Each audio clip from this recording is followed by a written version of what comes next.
ટેકાના ભાવે મગફળી તેમજ ચોમાસું પાકોના જે કાંઈ ખરીદી માટે છે તે ભારત સરકાર દ્વારા જે કાંઈ રજિસ્ટરમાં જે તારીખ છે તે જાહેર કરવામાં આવી છે.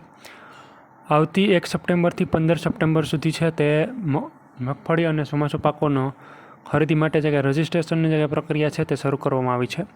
આ વર્ષે છે તે મગફળીના ટેકાના ભાવ છે તે એક મણના 1452 રૂપિયા છે તે રાખવામાં આવ્યા છે. આ વર્ષે ગુજરાત અને દેશભરમાં છે તે મગફળીનું બહુ જ વધુ વાવેતર હોવાના કારણે લોકલ બજારમાં છે તે ઓછા ભાવ મળી શકે છે, જેના કારણે ખેડૂત મિત્રોએ છે આવનારા 1 થી 15 સપ્ટેમ્બર સુધીમાં પોતાની મગફળી અને બીજા ચોમાસું પાકોના રજિસ્ટ્રેશન માટે નોંધણી કરાવવા માટે છે તે ભારત સરકારે છે તે પોતાની જે વેબસાઇટ છે તે ખુલ્લી મૂકી છે. સારા ભાવ મેળવવા માટે છે તે આ વેબસાઇટ ઉપર છે તે રજિસ્ટ્રેશન કરાવી લેવું, જેથી સારા એવા ભાવ મળી શકે.